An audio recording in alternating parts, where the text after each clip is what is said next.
guys, it's Justina from Magpie and Mockingbird, and I am on with a project share today. So if you're like me, you have to buy the box of cards at Ollie's because it's Maggie Holmes and it's $1.99, and you end up with, was it 40 of these cards and envelopes, and then you come home and you don't know what to do with it. So this has just been sitting in a box. But then I recently watched a tutorial on YouTube by Coco and Fluff, and she made this envelope journal that was just amazing. And I've never actually worked with the Parasol collection before, so I figured why not make an envelope journal using these supplies.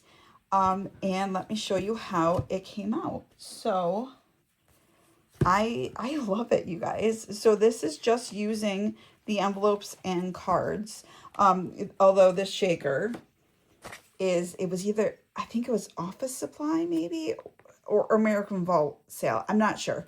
Either way, it was cheap, and I just used one of the shakers to decorate it. So I used 6 envelopes, which that's what the pink is right here.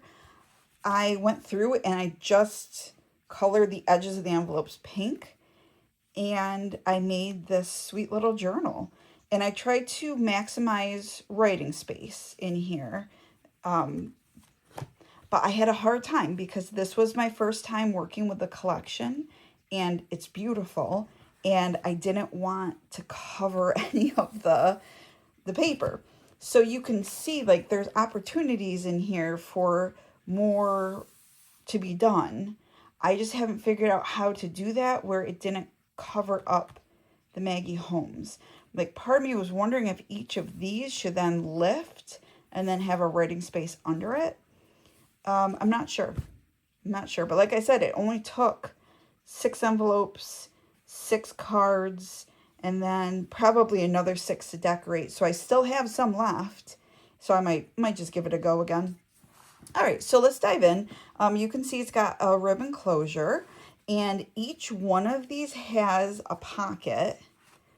So there's 6 pockets, and each pocket just has a note card. I didn't alter the note card at all. I just added a tab on it, and that's it. Because I figure that's, you know, a great amount of writing space to have. And then this was not intentional, but what ended up happening by the time I, you know, cut the envelope open and glued it here is that the note card no longer fit. But I think it looks good with a little bit hanging out.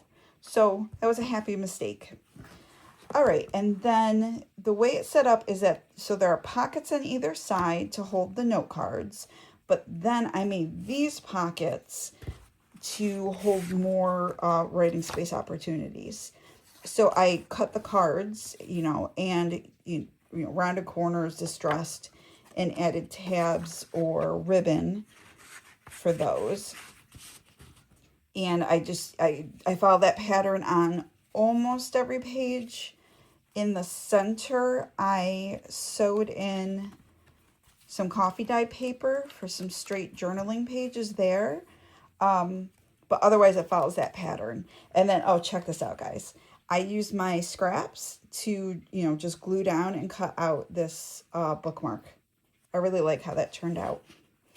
Okay, so instead of me just, you know, talking at you, I will just play some music in the background and I'll go through and show you the journal. All right, here we go.